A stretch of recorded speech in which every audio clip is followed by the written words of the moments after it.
Dahil ang sinasabi mo kay Allah, Allah, yung binigay mo kay Pacquiao, na kayamanan, ibigay mo rin sa akin, hindi magpuksing ka. Kung yun na hinihiling mo. Inyong mga asawa at ang inyong mga anak ay kalaban ninyo sila at ingatan ninyo sila. Tandaan ninyo ito. Ang witr na sinasabi ng ilang mga fukahan natin na tinatawag nilang sunnah muakkada, mayroon naman nagsasabi na ito ay mustahab lamang, punong-puno ang masjid. Ha? Pero kapag nagdasal lang isa, wala kang makita ng tao. Di ba? Baliktad ang mga utang ng tao. Yung tarawih, na yung maaaring hindi ka magtarawih, dahil sunna lamang. Hindi ko sinasabi, huwag ka magtarawih. Pero wag mong iwanan ang obligado. Dahil ang obligado na isiksa ka ni Allah, paparusahan ka ni Allah subhanahu wa ta'ala. Tatlong bahagi ng gabi, bumababa si Allah subhanahu wa ta'ala sa langit na malapit sa lupa. Sinasabi niya, sa gabi yun, nasaan ang may kahilingan? Nandirito ako para ibigay sa kanya. Ginagawa ko ba yun? Nasaan ang humihingi ng kapatawaran? Patatawarin ko. Innal hamdalillah nahmaduhu wa nasta'inuhu wa nastaghfiruh wa na'udzu billahi min shururi anfusina wa min sayyiati a'malina man yahdihillahu fala mudilla lahu ومن يضلل فلا هادي له واشهد ان لا اله الا الله وحده لا شريك له واشهد ان سيدنا ونبينا محمدا عبده ورسوله صلى الله عليه وعلى اله واصحابه ومن دعا بدعوته الى يوم الدين. اما بعد، يقول الله جل وعلا: وَعَدَ أَعُوذُ بِاللَّهِ مِنَ الشَّيْطَانِ الرَّجِيمِ وَتُوبُوا إِلَى اللَّهِ جَمِيعًا أَيُّهَا الْمُؤْمِنُونَ لَعَلَّكُمْ تُفْلِحُونَ. وقال الرسول صلى الله عليه وسلم: يا أيها الناس توبوا إلى الله فإني أتوب إلى الله في كل يوم 100 مرة. Mga alipin ni Allah subhanahu wa ta'ala, nilikha po tayo ng lumikha sa atin sa mundong ito sa maraming dahilan. Isa po sa mga dahilan ay susubukin tayo ni Allah subhanahu wa ta'ala. Sinabi niya, khalaqal mauta wal hayata liyabluwakum ayyukum ahsanu amala. Nilikha niya ang kamatayan at ang buhay upang subukin tayo kung sino ang gagawa sa atin ng mabuti. Sino ang gagawa sa atin ng mabuti. Dahil ang mundong ito ay punong-puno ng pagsubok. Ang mundong ito ay punong-puno ng pagsubok. Lahat ng bagay na nasa paligid mo ay fitna. Isinusubok sa iyo ni Allah subhanahu wa ta'ala. Inna min amwalikum wa auladikum fitnah. Katotohanan na ang mga anak ninyo at ang mga kaymanan ninyo ay fitnah. Ya ayyuhalladhina amanu inna min azwajikum wa auladikum aduwwan lakum fahdharuhu. Kayong mga mananampalataya, hindi naman sinabi ni Allah na kayong mga kafir, wala rin sinabi si Allah na kayong mga munafik.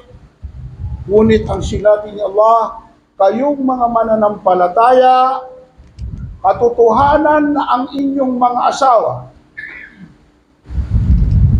at ang inyong mga anak ay kalaban ninyo sila at ingatan ninyo sila. Kabaliktaran sa paniniwala natin sa mundo ito. Kapag tinatanong ka, sinong mahal mo? Di mahal mo ang magulang ko. Sinong mahal mo? Di ang asawa ko. Sino ang mahal mo? Di ang pamilya ko. Sino ang mahal mo? Di ang mga anak ko. Ganun ang buhay sa mundo. Ngunit kabaliktaran ito. Dahil pagdating natin sa araw ng paghuhukom, ang sinabi ni Allah, Yawma yafirru al-mar'u min akhi. Sa araw na yun, ay tatalikuran, iiwanan ng tao ang kaniyang kapatid. Iwanan mo, tatalikuran mo ang iyong kapatid. Wa sahibatihi wa bani. At ang anak mo at ang asawa mo ay tatalikuran mo. Hindi kabaliktaran sa lahat ng mga paniniwala natin sa mundo ito. Kaya sabi ni Allah subhanahu wa ta'ala, la tagurrannakumul hayatid dunya, huwag kayo malinlang ng pamumuhay sa mundo ito. Ngunit si Allah subhanahu wa ta'ala ay maawain sa mga mananampalataya. At maawain din sa lahat ng nilikha niya. Dahil kafir ka man, o musyrik ka, mananampalataya ka, pinapakain ka ni Allah subhanahu wa ta'ala dito sa mundo ito, di ba? Si Allah subhanahu wa ta'ala ay mapagpala. Ngunit sa mga mananampalataya, kay Allah subhanahu wa ta'ala, binuksan niya sa kanila ang paghihingi o pagbibigay ng kapatawaran. Dahil kung hindi binuksan ni Allah subhanahu wa ta'ala ang magfira, ang pagbibigay ng kapatawaran sa atin, lahat tayo sa impyerno. Bakit? Mayroon ka bang makikitang taong walang kasalanan? Mismo na si Allah subhanahu wa ta'ala ang nagsabi. Sabi ni Allah subhanahu wa ta'ala, Ya ibadi, o aking mga alipin, innakum tukhti'una bil-layli wan-nahar wa ana bil-layli wan-nahar wa ana aghfiru dhunuba jami'a fastaghfiruni aghfir lakum. O aking mga alipin, lahat kayo ay nagkakamali sa araw at gabi. Lahat kayo nagkakamali sa araw at gabi. Sabihin mo, wala kang kasalanan. Hindi ka nagkakamali. Sinubukan ka ni Allah subhanahu wa ta'ala sa mundo ito. Makakagawa ka kaya ng mabuti? Sabi natin, oo. Pero may kalakip na mga pagsubok na hindi natin mga sukat akalain. Ngunit si Allah subhanahu wa ta'ala, binigyan tayo na ang sabi ni Allah subhanahu wa ta'ala, wa ana aghfiru dhunuba jami'a. Ako ang nagbibigay patawad sa lahat ng kasalanan. Ako ang nagbibigay ng patawad sa aking kasalanan. Sa inyong mga kasalanan. Fastaghfiruni, humingi kayo sa akin ng kapatawaran. Ibig sabihin pala, dapat tayo humingi ng kapatawaran. Hindi yung si Allah subhanahu wa ta'ala maaawain yan. Hindi. Ang kondisyon, fastaghfiruni. Humingi kayo sa akin ng kapatawaran, ay kapatawarin ko kayo. Sa panahon ng Rasul sallallahu alaihi wasallam, sino ang kasama ng Rasul? Mga sahaba. Ngunit ang aya na ito ay ang una, ang aya na ito, nang ito'y ipahayag kay Muhammad sallallahu alaihi wasallam at ang kanyang mga sahaba, address sa kanila. Anong sabi ni Allah? Wa tubu ila Allahi jami'a. Magbalik loob kayo. Sino? Muhammad. Pangalawa, at ang iyong mga alagad, ang iyong mga sahaba. Sino mga sahaba niya? Ang mga ansa, ang mga muhajirin at ang mga ansa. Kayong mga muhajirin, kayong mga ansar, magbalik loob kayo kay Allah. Allah. Kaninong address? Itong paghihingi ng kapatawaran at pagbabalik loob kay Allah, ang mga tao na tinawag ng Rasul sallallahu alaihi wasallam ng mga sahaba niya. Ano ang mga katangian nila? Ashiddaw alal kuffar, ruhama'u bainahum. Sino sila? Matitigas at matatatag at mga matapang sa kanilang mga kaaway. Ashiddaw alal kuffar, ruhama'u bainahum. At sila'y nagmamahalan. Minamahal nila ang kapwa nilang sahaba. Pagkatapos sabihin niya Allah subhanahu wa ta'ala, magbalik loob kayo sa akin. Kung sinabi ng Rasul sallallahu alaihi wasallam, magbabalik loob ang mga muhajirin, mga ansar, na isinugal nila, kanilang kayamanan, kanilang buhay. Sa Rasul sallallahu alaihi wasallam, at sabi niya Allah, magbalik loob kayo sa akin. Tayo pa kaya? Tayo pa kaya hindi magbabalik loob kay Allah subhanahu wa ta'ala? Ano sabi ni Allah? Magbalik loob kayo lahat sa akin. Muhammad, mga sahaba, mga mananampalataya. Watubu ilallahi jami'an ayyuhal mu'minun. Magbalik loob kayo sa akin lahat o kayong mga mananampalataya. Si Muhammad ba hindi kasama sa mananampalataya? Ang mga sahaba hindi pa kasama sa mga mananampalataya? Kayo ba ay sasabihin ninyo na hindi kayo kasama sa mga mananampalataya? So sabihin ninyo, kasama tayo sa mga mananampalataya. Bakit kailangan pa magbalik loob kay Allah subhanahu wa ta'ala? Bakit? La'allakum tuflihun, upang kayo ay magtagumpay. Magtagumpay saan? Sa mundo at sa kabilang buhay.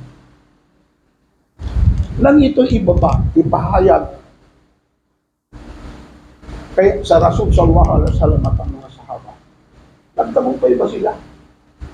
Ang sagot nila, oo naman. Nagtagumpay sila. Dahil ang Mikatang Madina, sa loob ng 23 years, naging Islamic country. Totoo. Di nakamtan ba ng mga sahaba ang tagumpay sa pagbabalik loob kay kondisyon yan ha. Itong aya na ito, kondisyon. Walang tagumpay na hindi tayo magbabalik loob kay Allah. Dahil kailangan yun.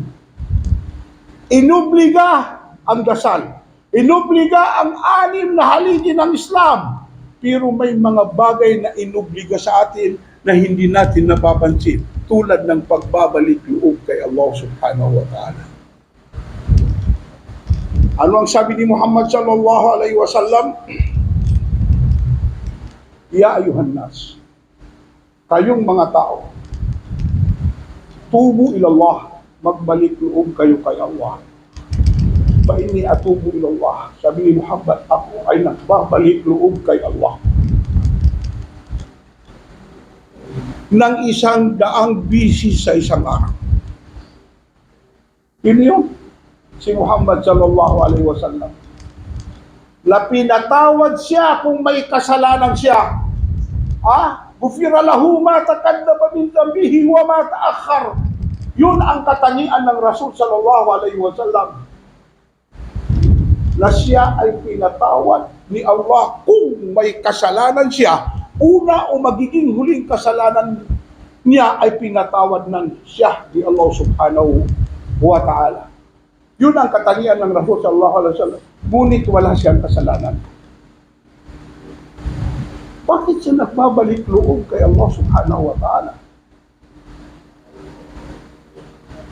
Nung si Aisha radiyallahu anha, nagdadasal ang Rasul sallallahu alaihi wasallam, lumalaki ang mga binti niya, nag-expand ang mga binti niya sa tagal.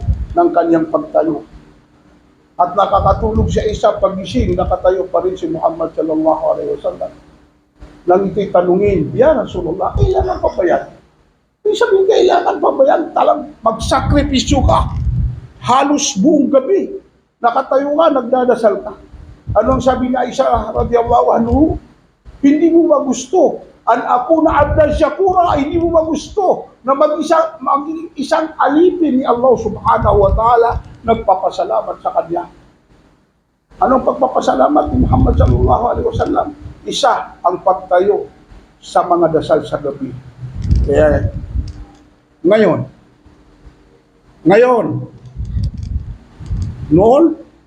nung Ramadan, huling Ramadan, after 20 days, naghahanap kayo ng tahajud. Saan ba tayo makakapag-tahajud? Saan ba tayo makakapag-tahajud? Tahajud. Di ba? Tahajud. Nagtatahajud tayo. After Ramadan, wala na bang tahajud? Bakit sinabi ba ng Rasul, magtahajud lang kayo sa Ramadan? Ano ba yun? Wala na. Di ba tayo'y nagtatahajud? Dahil hinahanap natin dun sa 10 araw ang Laylatul Qadr. Higit sa lahat, isang bisis lang ang Laylatul Qadr. Hahanapin mo sa 21, 20, 23, 25.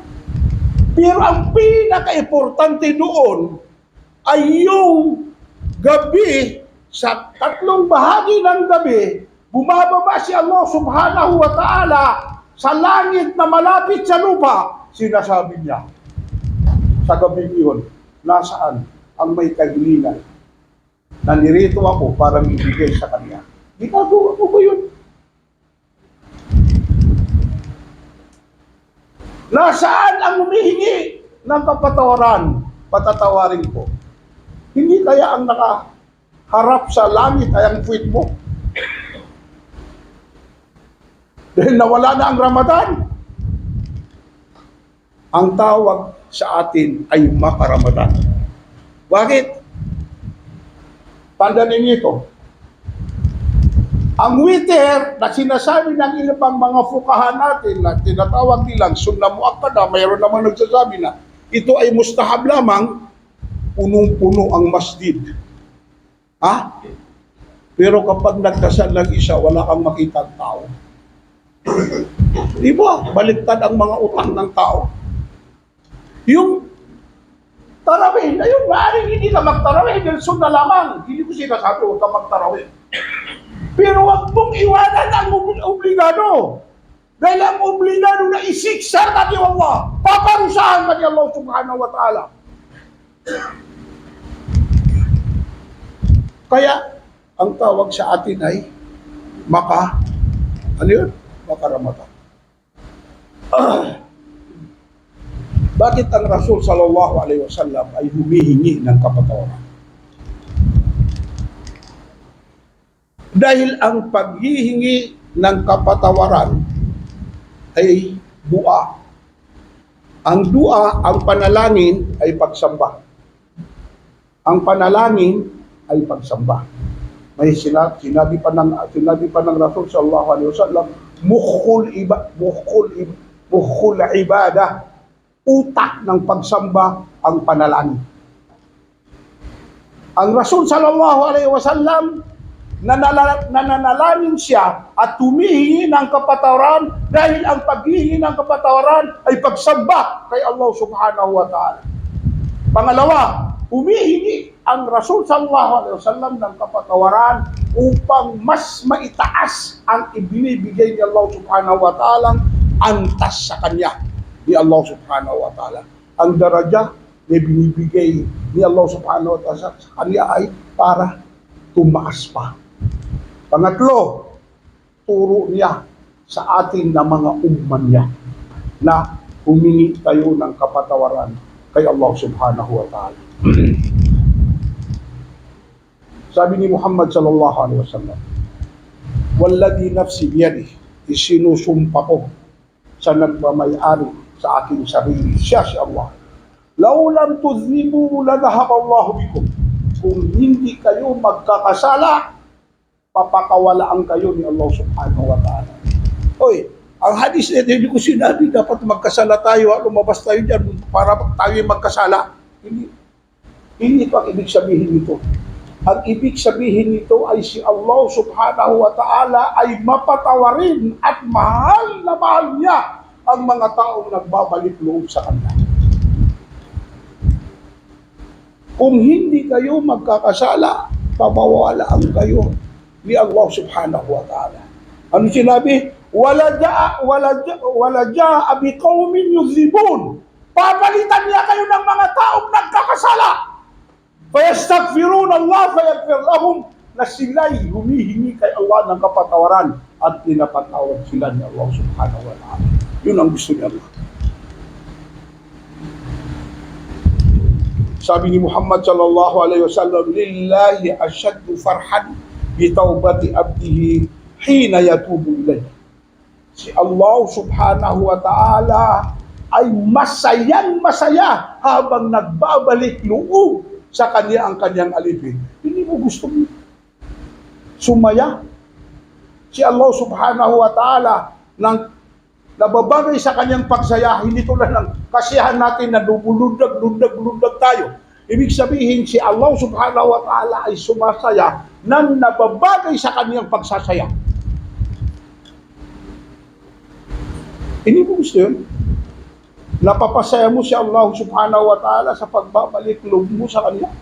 Paghihingi mo ng kapatawaran sa Kanya. Kapag humingi ka ng kapatawaran kay Allah subhanahu wa ta'ala, mamahalin ka ni Allah. Hindi mo gusto yun? Na ikaw ay mamahalin ni Allah subhanahu wa ta'ala. Ang sabi ni Allah subhanahu wa ta'ala, inna Allah yuhibbut tawabin. Katotohanan na si Allah ay mahal niya ang mga taong nagbabalik loob sa Kanya. Ano ba ang kahalagahan ng paghihingi ng kapatawaran? At ano rin ang disadvantage ng mga kasalanan na ito?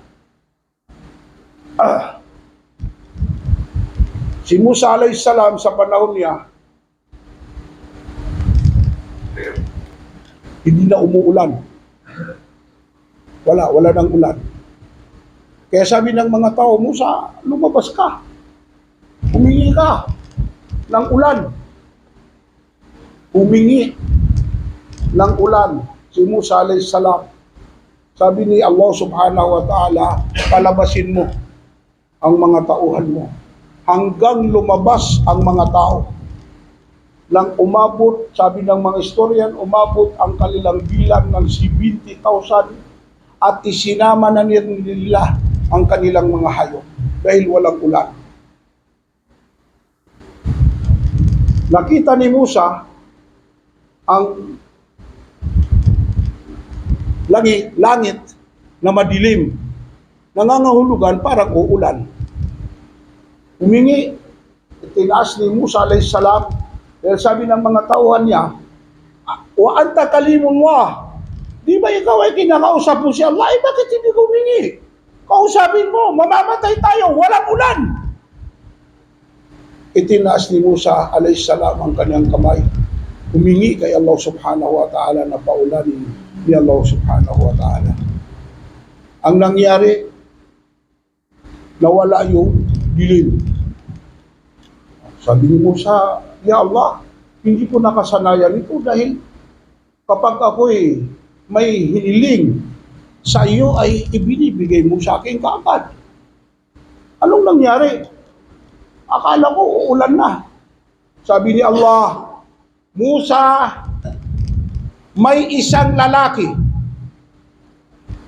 na kasama ng kaum mo na umaabot ang bilang nila sa panahon na yon ng 70, more or less 70,000 katao.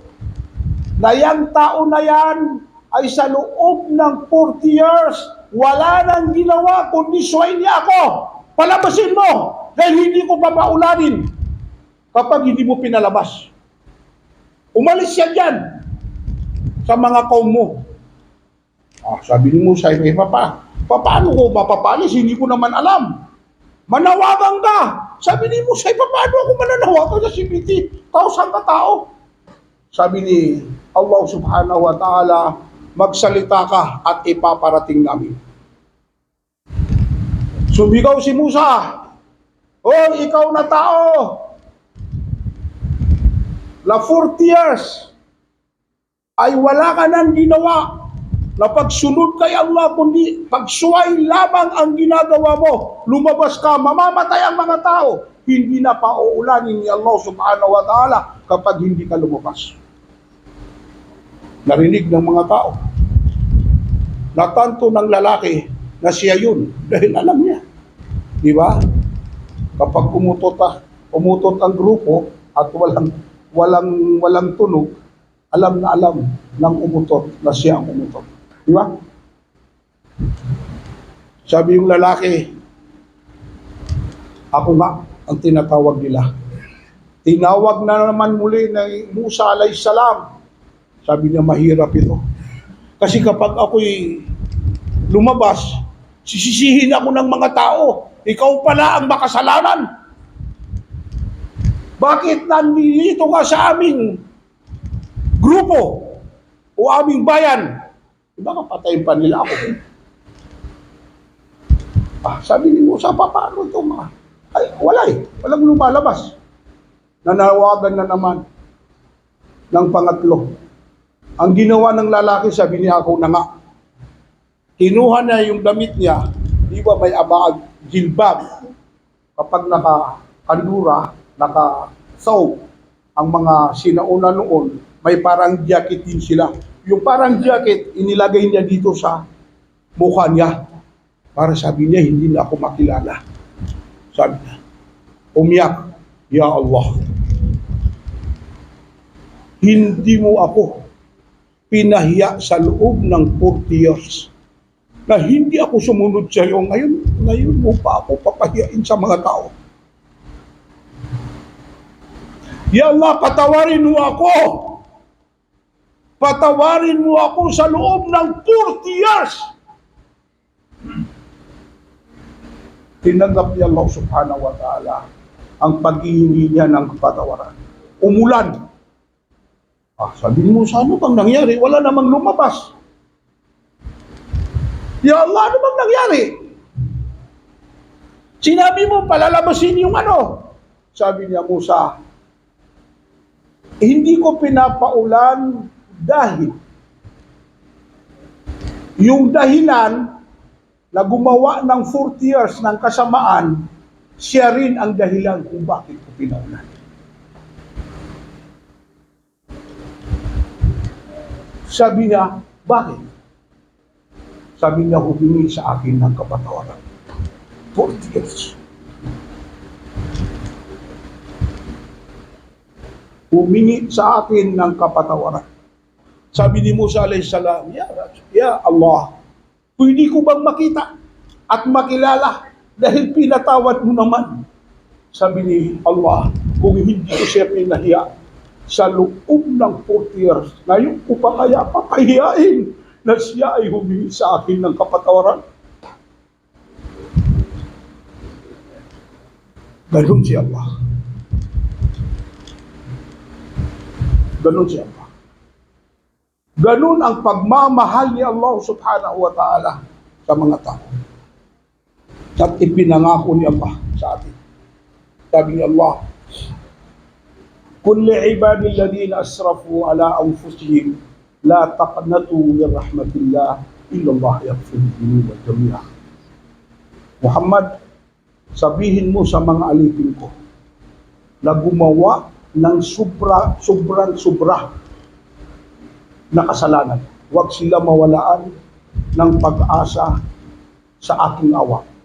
Papatawarin ko ang lahat ng kasalanan. Anong sabi?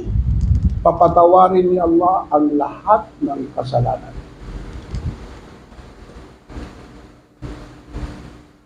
Yung lalaki, natanggap yung panalangin ni Musa dahil sa kanya, humingi ng kapatawaran.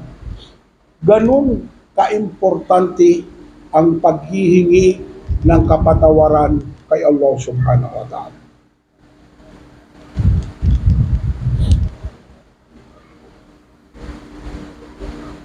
Si Ibnu Sabih, napanuudan niya ang mga tao na tinatanong nila si Al-Hasan Al-Jaduba, Hasan al-Basri Al-Jaduba.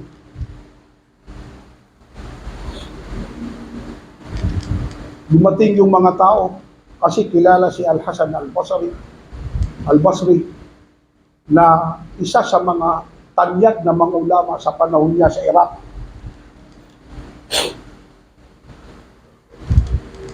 Tinanong nung isa, sabi niya, alim o sheikh o maulana sa mga tablig, mga kapatid natin tablig, ano ang magiging aral mo o maibibigay mong solusyon sa nangyayari sa kahirapan na ito? Walang pananim, wala. Talagang bawat tao ay naghihirap. Sabi ni Al-Hasan al-Basri, humingi ka ng patawaran. Humingi ka ng kapatawaran kay Allah. Dumating naman yung isa. Sabi niya, nakita mo 10 taon hindi na umulan. Ano ang magiging solusyon nito? Sabi ni Hasan al-Basri, humingi ka ng kapatawaran kay Allah. Dumating yung pangatlo. Sabi niya, 10 taon na kami mag-asawa at ang asawa ko hindi pa kami nanganganak. Ano ang magiging solusyon? Sabi niya, humingi ka ng kapatawaran kay Allah. Sabi ni Ibnu Sabih, Ar-Rabi' Ibnu Sabih, lahat ng tinatanong sa'yo, ang isinasagot mo, humingi ka ng kapatawaran kay Allah, humingi ka ng kapatawaran kay Allah. Sabi ni Hasan al-Basri, wala akong sinasabi mula sa aking sarili. Ang sinasabi ko kung ano ang sinabi ni Allah, فَقُلْتُ اسْتَغْفِرُوا رَبَّكُمْ إِنَّهُ كَانَ غَفَّارًا. Sinabi ko sa aking mga tauhan, nangangahulugan si Nuh a.s. para sa mga tauhan niya na hindi naniniwala sa kanya at hindi sumasampalataya kay Allah.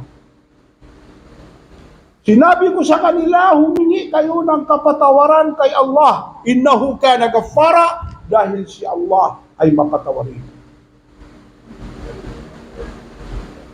Wa yursilu as-samaa alaykum midrara, at pauulanin ni Allah subhanahu wa ta'ala ng sunod-sunod ang langit.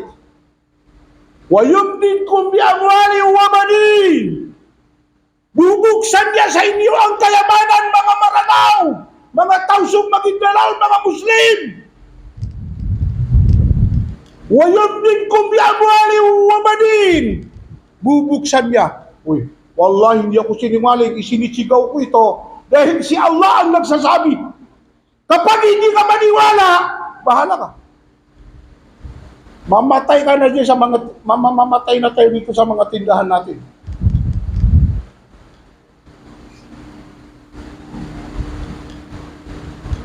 Wa yumdidkum bi amwali wa banin, at bibitawan niya sa inyo ang mga kayamanan at mga anak.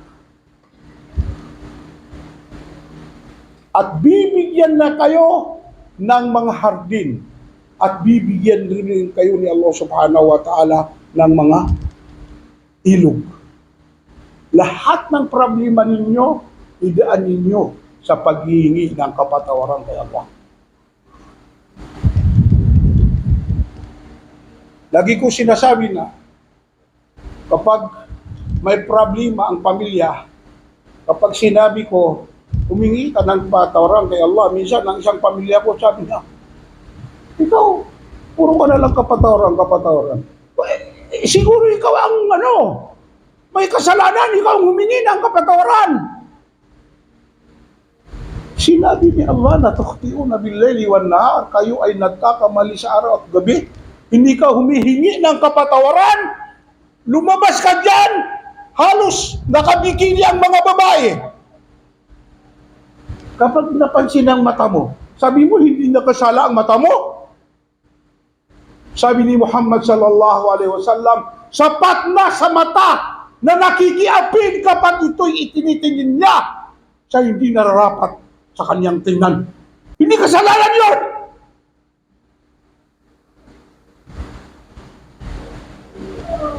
Hindi ka ihingi ng kapatawaran. Kaya Allah subhanahu wa ta'ala, siguro pangalawang bisis ko na ito, banggitin. Si Ahmad bin Hanbal. Sino si Ahmad bin Hanbal? Pang-apat na imam natin. Si Ahmad bin Hanbal, pang-apat na imam natin. Dumating siya sa Basra. Pumasok sa masjid. Pagkatapos magdasal ng dasal sa Isya, gabi, sabi niya, wala na akong matutuluyan. Dito na lang ako matulog. Sabi ng namamahala sa masjid, hindi. Lumabas ka. Pinapalabas dahil hindi nga niya alam si Ahmad bin Hanbal. Dahil hindi tulad ngayon, social media, kapag gagano pa yung mga ulama natin, gagano pa naman. Mga ulama natin yon. Sa social media, patawarin sila ni Allah at patnubayan sila ni Allah subhanahu wa ta'ala at magiging tunay sa puso nila yung mga ginagawa nila. Kilala mo. Dumating ba dito si Aminullah, kilala natin. Dumating si Ahmad Noor, kilala natin. Dumating ba dito si Ataka, kilala natin lahat yon. Pero sa panahon ni Ahmad bin Hanbal, hindi ganun. At hindi pa rin niya sinabi na, hindi mo ako papatulugin dito sa masjid na ito. Na ako si Ahmad bin Hanbal. Hindi na sinabi yun. Pero ngayon, ikaw, paano mo ako didibatihin? Kapag binabasa mo yung diyatas, ginagawa mong gibawa, ako lang ang may alam. Patawarin tayo ni Allah. Patawarin din sila ni Allah subhanahu wa ta'ala. Pinalabas si Ahmad bin Hanbal. Ito namang bikir na ito. Sabi niya, kawawa naman ang lalaki nito. Halika, isama kita sa bahay ko. Napunan ni Ahmad bin Hanbal, bawat galaw ng lalaki, astagfirullah, astagfirullah. Papatayin niya si Ahmad bin Hanbal, astagfirullah. May kukunin, astagfirullah, astagfirullah. Kinabukasan, ganun na naman, astagfirullah, astagfirullah. Sabi ni Ahmad bin Hanbal, Imam Ahmad bin Hanbal, hindi ko bang maitanong sa iyo kung ano na talaga ang naibigay sa iyo ng lahat ng galaw mo ay nag-astagfirullah ka? Sabi niya, oo. Hindi ito ginawang kwento totoo ito. Subukan ninyo sa inyong mga sarili. Sabi niya, oo. Sabi niya, ano na ibigay sa iyo? Wala na akong hiningi kay Allah na hindi binigay sa akin.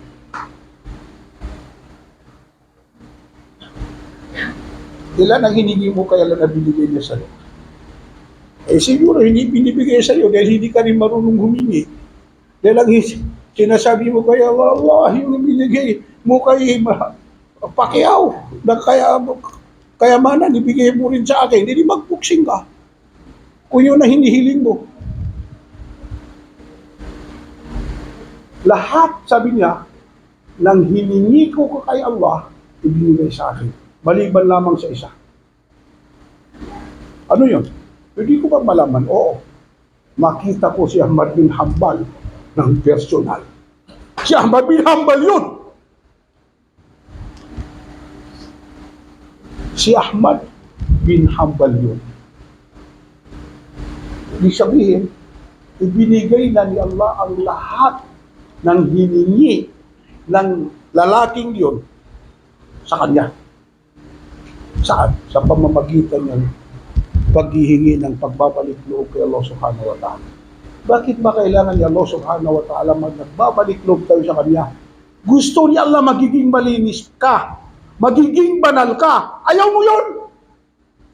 La ilaha illallah, hindi ko alam. Oo. Patawarin tayo ni Allah subhanahu wa ta'ala sa lahat ng ating mga kasalanan. Wa aqulu qawli hadha wa astaghfirullah li wa lakum wa li sa'iril muslimin min kulli dhanb fastaghfiruhu innahu huwal ghafurur rahim.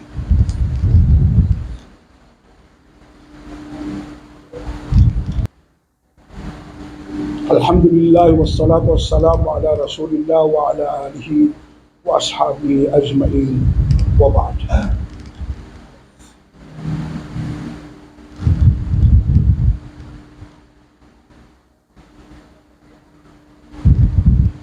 وقال ربكم ادعوني استجب لكم امين يا رب العالمين. اللهم اصلح لنا ديننا الذي هو عصمة امرنا واصلح لنا دنيانا التي فيها معاشنا واصلح لنا اخرتنا التي اليها معادنا واجعل الحياة زيادة لنا في كل خير واجعل الموت راحة لنا من كل شر.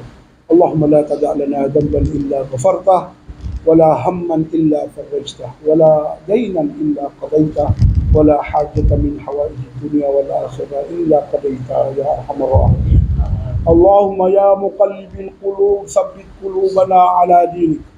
اللهم إننا نعوذ بك من العجز والكسل والجبن والبخل والهرم وعذاب القبر. اللهم إننا نعوذ بك من علم لا ينفع. Allahumma innana na'udhu bika min ilmin la yanfa. Ya Allah, na melindu kami ka o ilmu adipakan gaya guna.